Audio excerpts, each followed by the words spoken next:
Going to continue with our discussion of Pesach.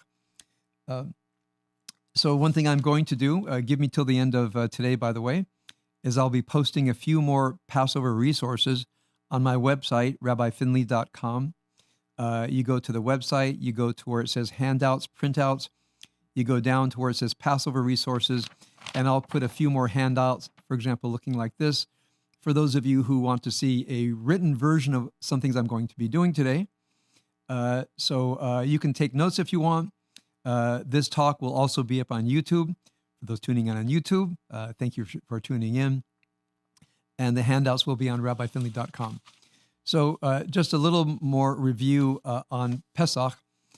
First of all, I want to discuss very briefly what I call the Pesach cycle in the the spiritual dimension of our holy calendar. So one way that I've described each of our holidays is that each of them is a seminar or a deep dive into some kind of spiritual concept. For example, ultimately Rosh Hashanah is about the sovereignty of the divine, put in a more humanistic language. And by the way, the reason I'm saying humanistic language, I'm very inspired by what Paul Tillich wrote. Paul Tillich believes that a certain kind of humanism is closer to God than almost any religiosity that he knows of. I really shouldn't say closer to God, rather closer to ultimate reality, because it's a tradition that believes in the integration of the human being, of a transcendent self-realization, and fits very well into Tillich's idea of forming our lives around an ultimate concern, a God beyond God, to which all other concerns are subjective.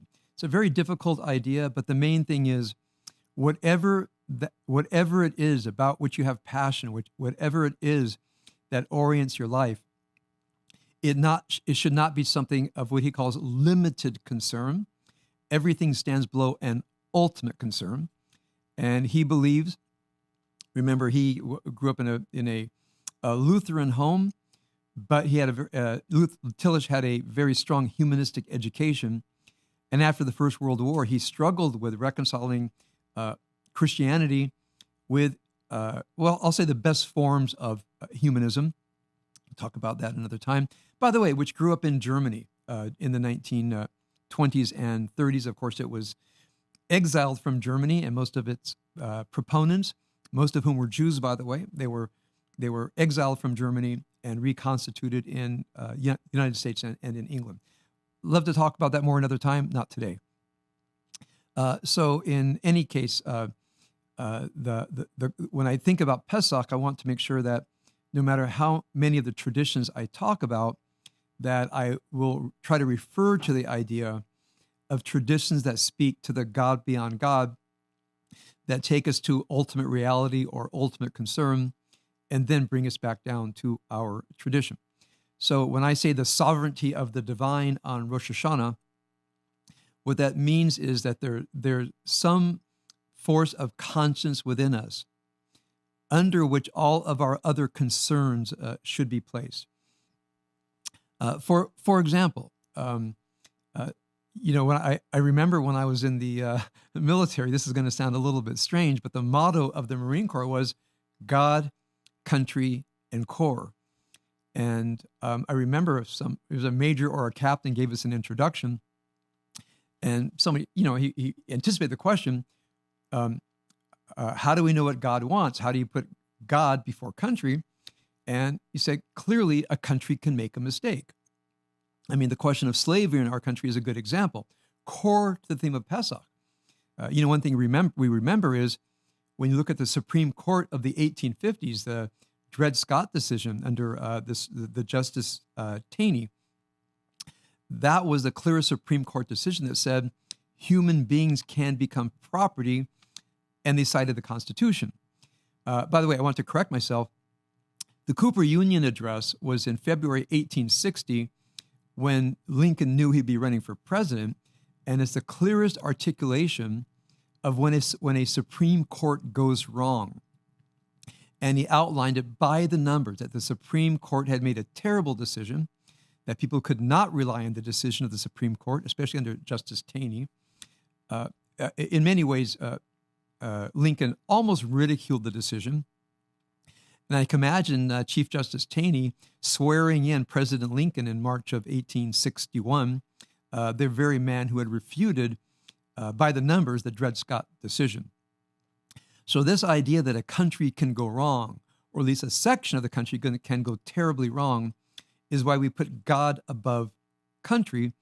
And then, from our perspective, we were to defend the country, but especially a country that lives under God. So when you think of Rosh Hashanah, I hope from now on I will teach it as sovereignty of the God beyond God, sovereignty, you might say, of conscience.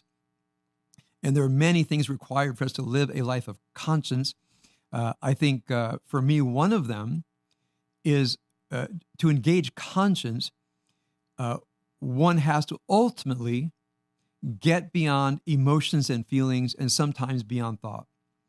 Because it's emotions and feelings that I think propel our lives, but sometimes drown out the voice of conscience, which in my mind takes great contemplation, great deliberation, and sometimes great rationality, meaning how to lead oneself from axioms and premises down to an action today. I think to talk about spirituality of accepting the God beyond God, we have to even look at our thoughts that seem to be tied to an outcome, tied to a specific perspective, instead of looking at yourself and asking yourself, is this the way, here I'm paraphrasing Kant, is this the way that I think that I should do, other people should do, in all places at all times? This is the Kantian categorical imperative, that one thing you ask yourself is the way I'm thinking, the action I am proposing, valid for all people at all times? And then one really has to think about these. I'm not saying that Kant is in any way a sure guide to doing the moral thing. I'm not saying that thinking about the God beyond God, the rule of conscience, how to get to conscience, I'm not saying these are sure guides, because people can take any holy teaching, any good teaching, and distort it. I'm aware of that. I constantly subject myself to this critique, not believing that I interpret my tradition right, not believing that I interpret my conscience right, but I think I've gotten a hold of the right questions. Yom Kippur, of course, is the day of reconciliation when we fall short. Sukkot is the holiday of happiness or well-being. Of course, this is not happiness as gratification, but some other deep source of well-being.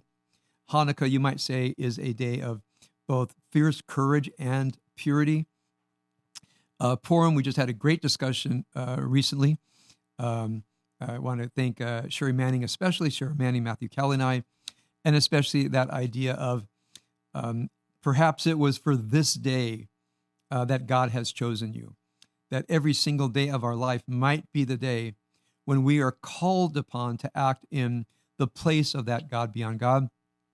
Now we come to Pesach, and this is a deep seminar in the idea both of freedom. It's our core value here. We can put freedom and liberty together.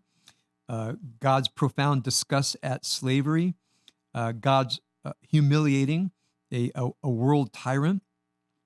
It's a critique of worldly power, that worldly power should always be under the God of justice. It's a holiday both of introspection, ridding ourselves of the inner Pharaoh, typically looked at as the domination of the Yetzer Hara over a person's life.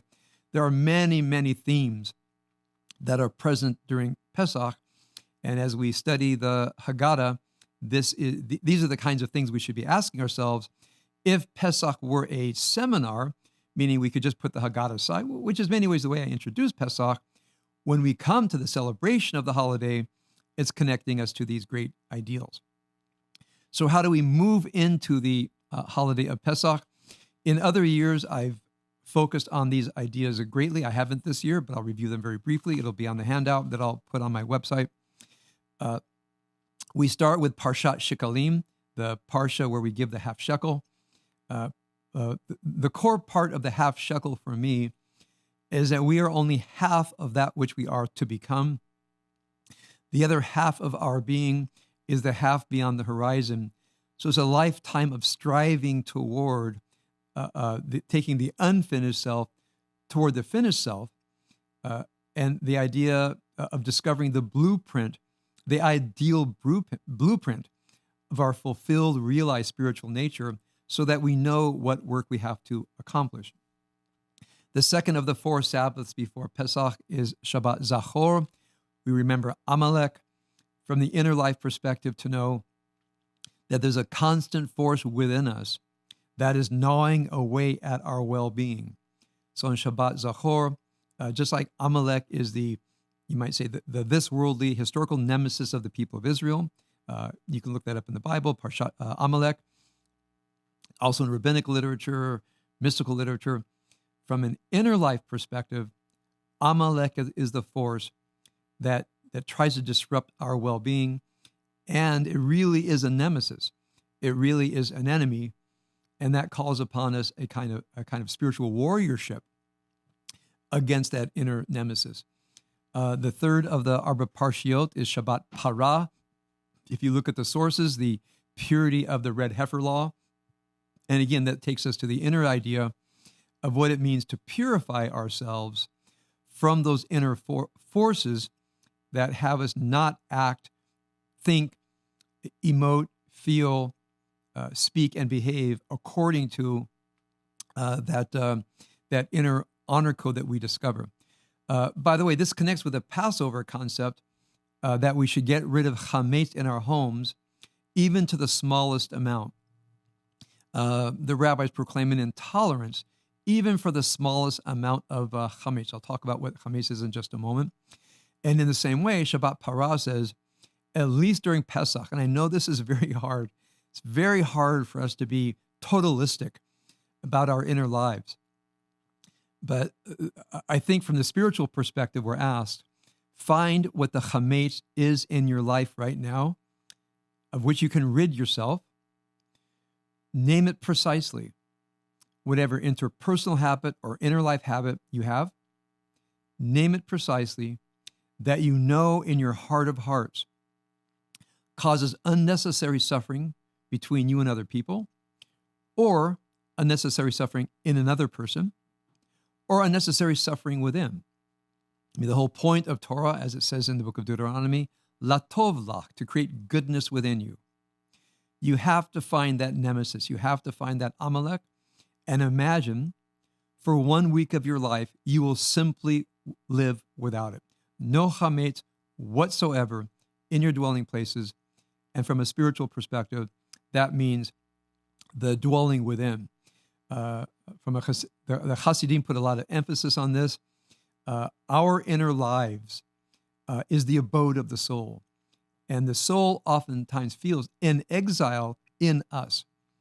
It observes our inner life and asks itself, as it were, how did it get trapped in here?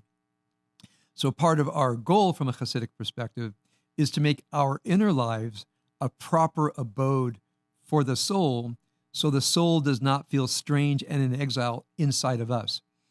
And this is where, so we don't only perfect our interpersonal behaviors, which we should, but also our inner life behaviors, so our inner life behaviors are hospitable to the soul.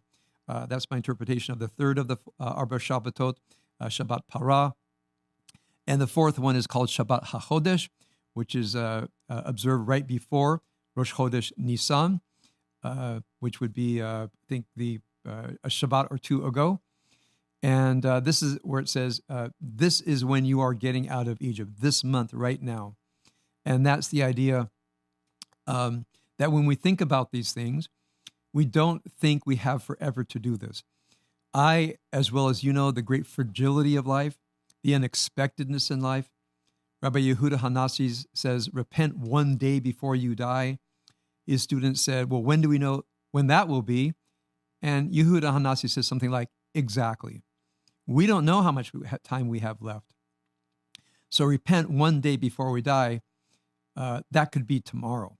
We don't know, but we don't have forever to get the work on these things. We can't delay.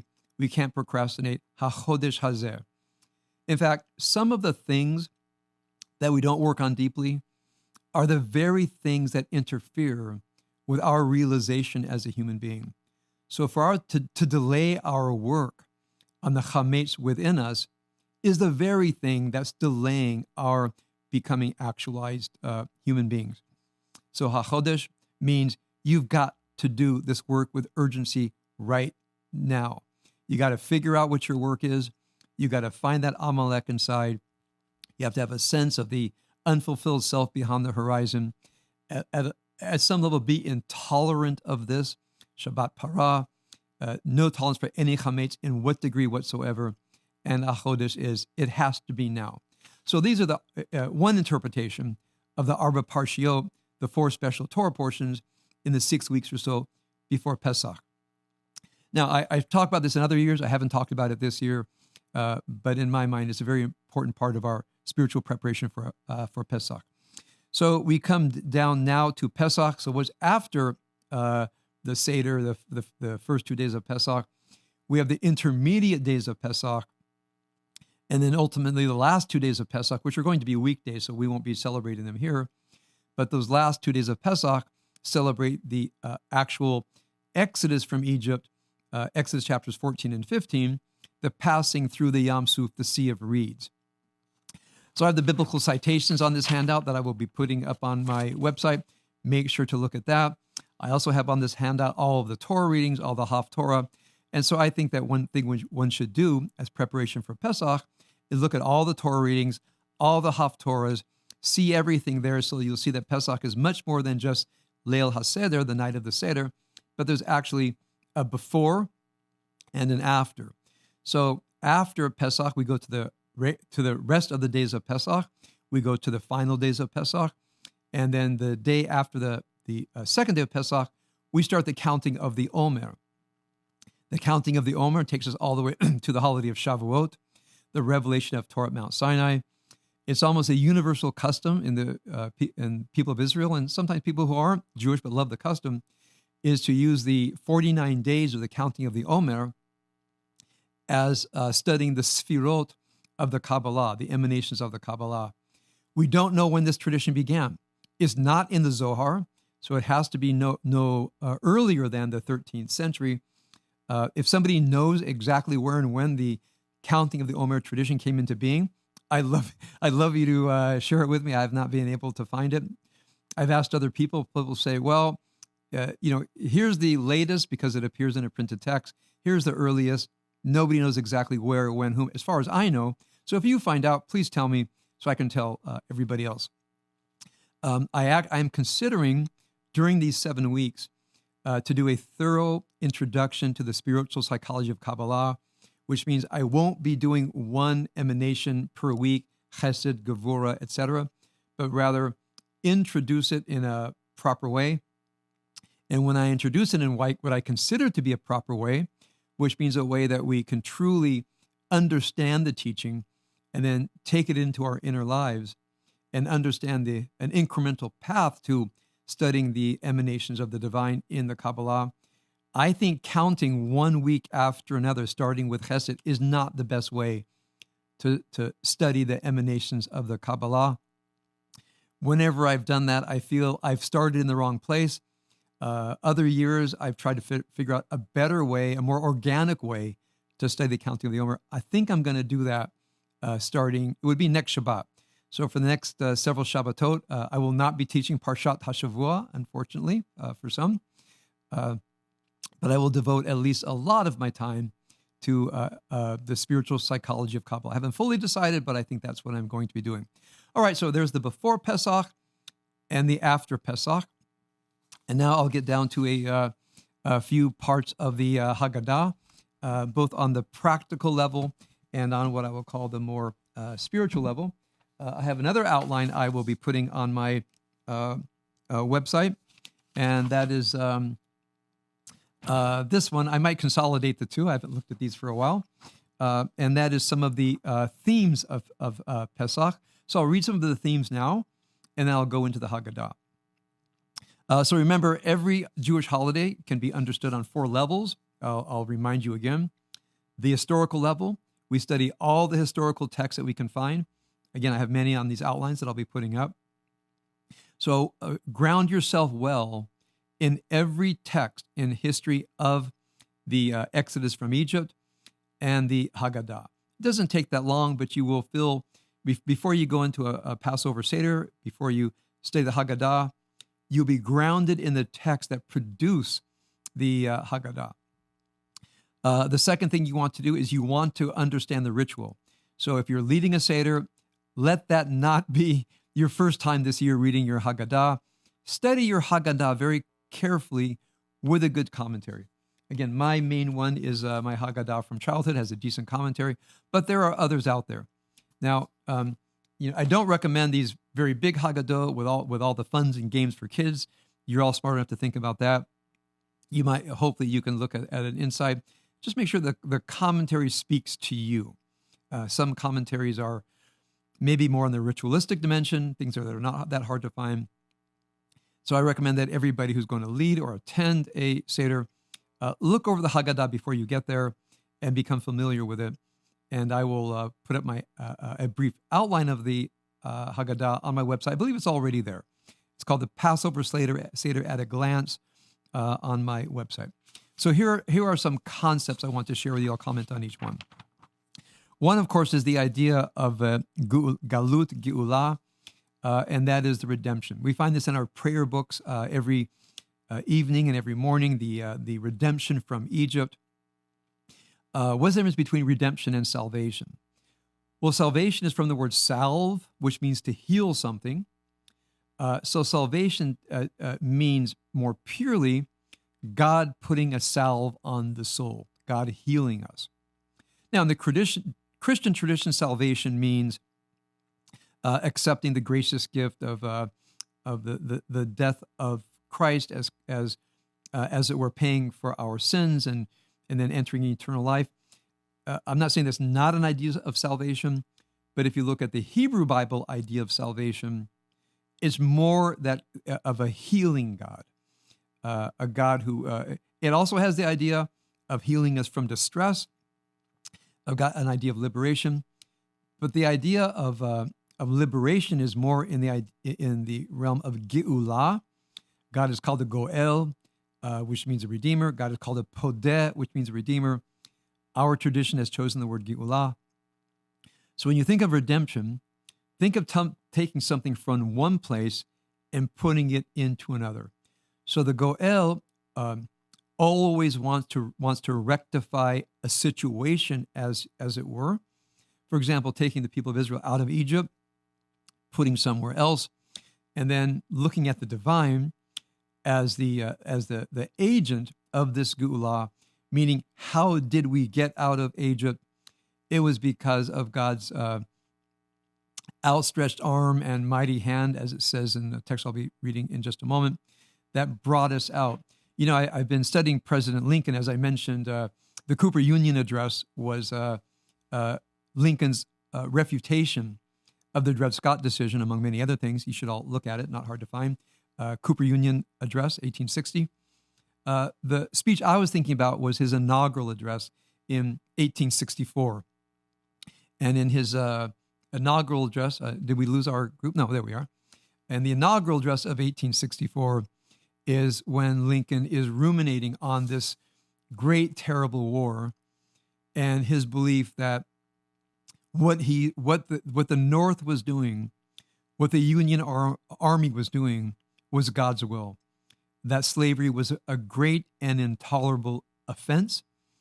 Again, he mourned the fact that the South seceded from the Union. He did not want this war. Jefferson predicted that slavery would end on its own accord. The South, as it were, forced Lincoln into a war. And once you prosecute a war with everything that you have. There were many times in Lincoln's life where the war was going very poorly. He had to look at himself. And he said, there's going to be no armistice. There's not going to be any settling this. There has to be victory over the Confederacy and the liberation of the slaves in the South. So Lincoln was profoundly dedicated to this idea. But if you look at the end of Lincoln's 1864 inaugural address, again, I believe all of you should read it. It's not hard to find. Lincoln is mostly invested in not only the liberation, or we might say the redemption of the slaves in the South, but the healing of the country. And that's another kind of redemption that we can talk about. Not only the redemption in the sense of the people being liberated from Egypt, but the redemption being, at least when it's in a single country, ultimately the binding and the healing of wounds. And I believe this is something this is a speech we should all study often. At one level, yes, we are dedicated to overcoming evil, but it really has to be evil. We should not call things evil that at a deep level are not evil, because we know what evil looks like. If it's Mao, if it's Stalin, if it's Hitler, if it's the Japanese Imperial Army, that looks like evil. The problem is when our emotions get the better of us, we call everything evil that we don't like, as opposed to having a real standard for evil. You want a standard for evil? Look at the most evil regimes that humankind has known in terms of the greatest suffering that they have caused. And that would be Stalin, Mao, Hitler, and Imperial Japan. You know, when most Americans think of Imperial Japan, we think of the Pacific War. The Japanese were mostly interested in conquering China and probably murdered between 10 and 20 million Chinese in that attempt to conquer China. We're not aware of that. You're not taught about it. We focus on the Pacific War. When you want to know the true nature of the evil of Imperial Japan, I'm only saying this because I want us to be educated on this. Read about what's called the Sino-Japanese War from 1937 to 1945. It will shock you profoundly. It's very disturbing history to read. The only reason I'm asking you to read it is to know what evil is.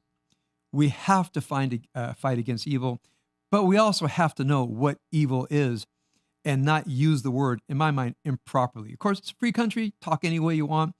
I recommend we use words precisely, in moderation, with precision, proportionally, because as you know, words motivate feelings, motivate actions, and sometimes I think people use words to animate profound feelings when there might be other dimensions of the inner life that might be evoked into action that are not feelings evoked by the word evil.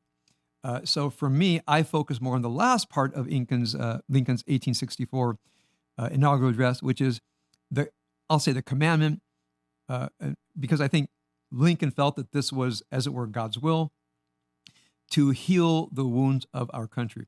In fact, Lincoln was well known that somebody asked Lincoln if he thought, if he hoped that God was on the Union side in the war, and Lincoln responded, "I'm just hoping that the Union is on God's side." So I had a very sense that the cause of the Union was not arbitrary, that it was part of it was in the service of the divine. And he saw himself and the Union Army as the force of redemption for slaves in the South. It became very clear, whatever people think was the cause of the Civil War, for Lincoln, it was that under his leadership, the Union Army would redeem the slaves in the American South. He saw this clearly. He wasn't, by the way, a devout Christian, many people believe. He was more in the Jeffersonian, deist, we would say today, humanist perspective. But he very deeply believed in a providential God who had assigned to him and the North the godly role of bringing redemption to slaves in the South. So I recommend that everybody read these two texts. You might want to prepare them, take it to your Passover Seder. They're really wonderful texts to study. So the idea of redemption is a profound thing. I think political redemption, and of course inner redemption, which means the parts of the self that are not yet redeemed, not just the idea that we should redeem them, but remember, my four levels of the holiday are the historical, the ritual, the symbolic, and the transformative. Exactly what is inner life redemption, and what precisely are the tools we use to gain it. So the third level, the words that I'm reading out on the page, are what I would call the symbols of Pesach, the verbal symbols of Pesach. For me, they find their fullest meaning when we actually study the technology of transformation. I already mentioned chametz. By the way, what exactly is chametz? I know most of you know. Maybe there's a few new people. Chametz is the following. When you make bread, you mix water with flour. If it sits for more than 17 minutes, it begins to you'll see bubbles. That means fermentation process has begun. It is bread. That's at about 17 minutes. So what is chametz? Chametz is bread where the water has been in the bread for 17 minutes and it has not been fully cooked. If you put water in bread and you cook it completely in under 17 minutes, it's called matzah. If you wait till after 17 minutes, it's called chametz. So you can see that there's a brilliant spiritual teaching here. Matzah and chametz are made of the exact same things, water and flour. Two core substances, let's say, of human nutrition. Chametz is if you cook it under 17 minutes approximately. Is matzah under 17 minutes? Chametz over 17 minutes. That line right there, from a Passover perspective, everything in Passover depends on that line. When you say no chametz whatsoever, the core don't of Pesach, thou shalt not, do not eat chametz. Then we have to look at ourselves and realize how difficult it is to find, as it were, the bread and water within, and to make sure that it is a sustenance of life and does not turn into chametz, at least during these 8 days. So the principle, thou shalt not of Passover, is do not eat chametz, chametz within. And the principle, thou shalt of Passover, is the Haggadah.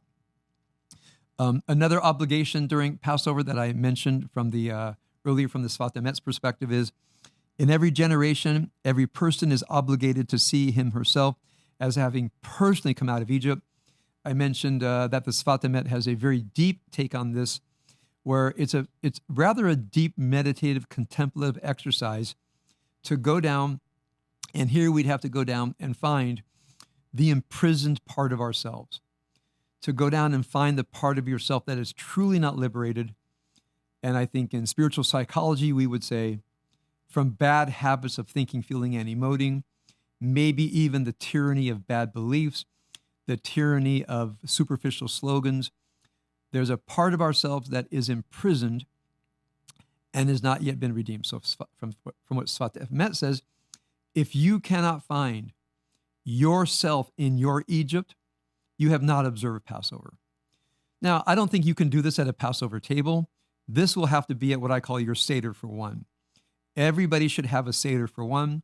You look at the Haggadah, you look at its spiritual, as it were, suggestions, and then you have your own private Seder in addition to the public Seder.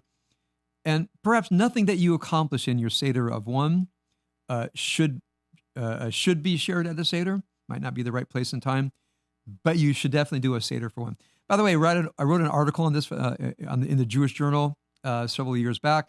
I think I'm going to post a link to that on my website as well, rabbifinley.com.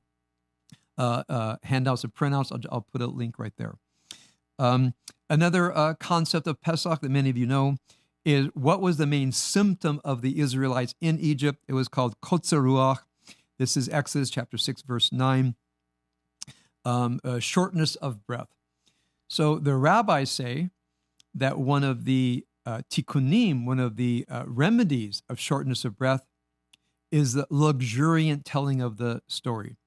The rabbis make a play on the words Pesach, Pesach. Sach in Hebrew, from the word, for example, lisocheach, to discuss. The mouth is discussing. Pesach, the mouth is discussing. Now, so what does it mean? We ideally, not everybody wants this, but ideally go to a Passover Seder and you say, we're going to just relax. We're going to recline in the luxury of talking about these things as much as we want. Now, we know there are many people that say, I call it the fifth question of Passover. When do we eat? When's this going to be over? I understand that. But there might be some people whose life is continuously kotzer ruach. Either they're short of spirit, either they're impatient. They always are waiting for something to end. They always want to get on to the next thing. They don't know how to sit and breathe. And they don't know how to, maybe don't have much practice in discussing deep things on and on. So this might not be possible for your Seder, but it might be possible for a few people. So from the rabbinic perspective, the Haggadah is the tikkun, the remedy of shortness of breath. We have shortness of breath in Egypt. Therefore, Pesach, we should discuss these ideas at length without any impatience, without any shortness of breath, and do this year after year after year as we are doing here. A few more ideas. Even the wise must tell the story. I know we have many veteran Torah scholars out here. When we come to Pesach, you look at the Haggadah. My family, my mother was raised Jewish but had left. My father converted to Judaism. And I remember going to my first Seder. It would have been in 1968. My family joined a synagogue in summer of 1967, right after the 6 Days War. Nisan of 1968 would have been my first Seder. We had a version of this Haggadah. I had never seen anything like it. A family in our synagogue invited us over. You can imagine, here I was that would have been, in seventh grade. Even in the way that we did it, where we divvied up the Seder and people read their part, the idea that adults would get together and contemplate an ancient holiday, 3,000 years old, a tradition that had been preserved for 3,000 years, songs that weren't that old, but that were traditional. I had never seen anything like it. I just remember being very, very moved. Eventually, we had family seders and seders with other people. But I think I was brought into it at the right time. I didn't grow up as a child bored at a Seder because we never had a Seder. And by that age, I was very well prepared to attend a Seder and especially contemplate the idea of a slavery. Look, I knew it partly was because I lived part of my life growing up in Compton, California. By 1966, 67, 68, racial tensions were at their peak. All of my friends in my neighborhood were Black and Hispanic. And I was very aware of the racial history of our country. I was also very aware that there were people, not in my street, but other streets, that took the trauma of their past and took it out on white people. And I remember being befuddled by this, how people could take the trauma of their path and willfully, consciously traumatize other people. I realized it's just the human condition. But by the spring of 1968, all of this was on my mind. And I found out that my new experience in Judaism and Jewish youth groups and Jewish holidays actually gave me a place to talk about these things.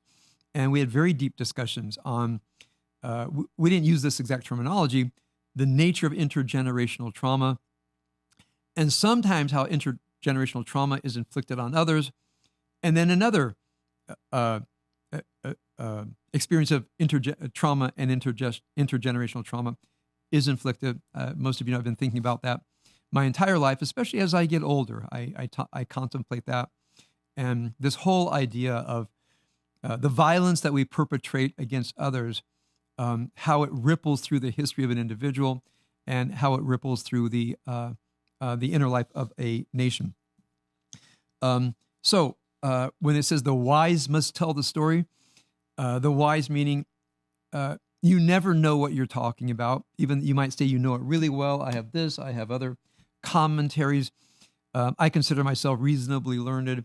I don't know the full teachings of these holidays until I get there. And, I had a friend ask me, and a friend and admirer says, Finley, how do you do it? You have something deep to say. And I say, because I never know, I've never taken the lessons to heart enough. Every year I find that I haven't found all of it, that there are always new doors I haven't opened. So as a relatively learned person, I find every year, every Jewish holiday has something brand new and compelling to teach me. A last thing I'll mention here is something I mentioned in one of my Shabbat thoughts a little while ago. The beautiful play on words at the Hebrew word harut, which means liberation.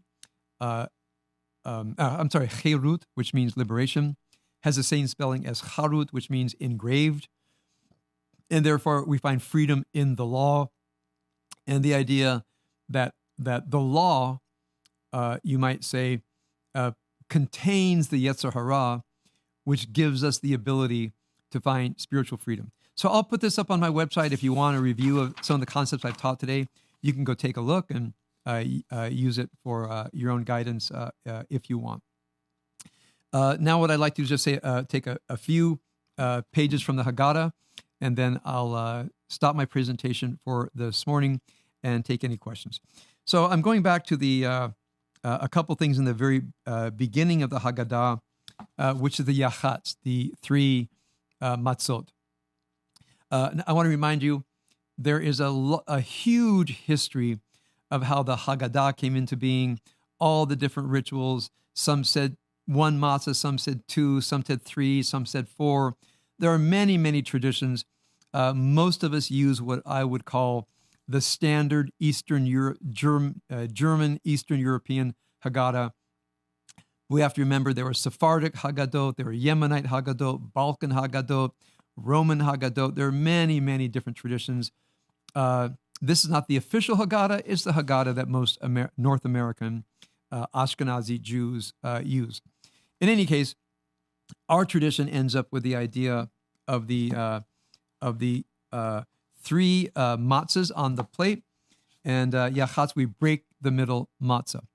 So I look at the matzot and the interpretation. I get that not original with me. I read it in a commentary. That the three matzot are Pesach de Mitzrayim, the Pesach in Egypt where everybody got out who wanted out. And that's an interesting thing because sometimes, many of you know in our tradition, the tradition says only 1 in 5 Israelites came out of Egypt. Only 1 in 5 came out of Egypt. Others wanted to stay. They were afraid to be liberated. And then we add to that not only did the Israelites come out, but many non-Israelites came out with them. So on one hand, many Israelites chose to stay in Egypt and were assimilated into Egypt, and others came out with us and became part of the people of Israel. So everybody who wanted out got out. Those who didn't want to get out didn't get out. That's called Pesach de Mitzrayim. The middle matzah, the one that we break and we hide the larger half as the afikomen, I'll talk about that in a moment. And that refers to Pesach Lidorot, which means in the Pesach of the generation, it's a broken liberation, which means some are free and some are not. I don't hold with this idea that nobody's free unless we're all free. I think some of us are relatively more free than others. Therefore, we have the duty as much as we can to bring liberation to other people. I think that at one point in our history, that meant, in a political, military way, bring liberation to others. As you know from our recent history, that's a very risky and problematic endeavor. And so the question is, how do we bring liberation in the world without making the terrible mistakes we've made in the past 60 years? Either we shouldn't have things at all, or we should have done them more thoughtfully. But then we can look in our own country and ask ourselves, who's not liberated and why? A particular concern of mine, I'm just putting this out there, we all have our social justice concerns. In fact, we had a person in my Passover class on Wednesday night. Shouldn't we all mention the justice organizations of which we are a part and why? Realizing there might be political diversity at the table, and some people will be part of their ideas of how to promote justice, other people's ideas on how to promote justice, hopefully not turn it into a political argument where people stop talking to each other the rest of their lives, but actually allow people to make a case for what their ideas are about human liberation and human justice. One thing I became aware of when I worked all my years at the rehab center was how profoundly flawed our own justice system is, especially with the idea of the terms escaping, but lowering the plea to get somebody will throw the word out in the chat. Deals made with the prosecutor to not go to trial. And there were people in the rehab center who convinced all of us that they had really been set up, that they weren't guilty at all. But if they pled guilty, it would be to a much lower offense. And I remember the directors of the center just actually getting on a plane, going somewhere, speaking to the prosecutor, speaking to the district attorney, sometimes appealing straight to the judge. This is a profound injustice. And so I became aware of the inequities in trials, the inequities in prosecution. Now, I have a good buddy in my jiu-jitsu club who's a city prosecutor. And, he and I have talked about it. We've had a real heart-to-heart on this. So he knows there are these problems, and he also knows that there are people that need to be put in jail. So this is not a one-sided issue. In fact, if I ever talk about this, I hope to bring my buddy with me, because he's a very thoughtful, able guy, and we've had some deep conversations. Not in the club, either outside the club. One time he gave me a ride home. I gave him a ride home. But he's a very, very thoughtful guy. It now occurs to me to maybe bring him in for a discussion. We have many attorneys in our congregation. Maybe that's something we could all do, is talk about our justice system, both civil and criminal, and really think about things, not to have a solution, but just to hear thoughtful people consider such an issue. So that's one thing that I find I'm concerned about. And hopefully, if my life changes a little bit, I'll actually be able to be a part of some kind of healing. I've joined a couple of organizations, sent some money in, but I'd love to do a lot more. A last thing I want to say on all this area is something we talked about a couple of years ago, and that was how much young people are in profound distress in their own exiles in Egypt, in their own inner prisons. The suicide rate has gone up. The overdose rate has gone up. Depression among teens and young people has gone up. I mean, there's really an epidemic of many people, but especially young people, feeling completely lost and in exile. Last night I spoke about the phrase, Arami Oved Avi. My father was not a wandering, but a perishing Aramaean. There are many people that are spiritually perishing in our country, and it's symptomized by drugs and alcohol abuse and addiction, which ultimately, where does drugs and alcohol abuse and addiction come from? People who just want to feel better and can't stand the way their life feels. Can we do something about it? I know that the death of poor Grace Perez a couple of weeks ago, I think Jed might be with us today, it really rocked many of us in our congregation. As several people from the congregation remind me that they were in 12-step programs and, really want to be there for anybody struggling with an addiction, or at least provide care and comfort for the family. Maybe Rob and I are going to think about that, how maybe to get a special response team together of our wonderful members who want to do this. But I want to end with this. When we go to our Seders and remind ourselves of inner healing, the mitzvah of liberation, of the many problems we have to deal with in our country, I think flaws in our justice system is one of the, just one of the political problems. From my perspective, probably it's the one that's core to my interest. The larger problem is people who are spiritually perishing. They spiritually perish in their souls. They ultimately want to fill that void, fill that vacuum, sometimes with emotionally destructive habits, and sometimes with substance abuse.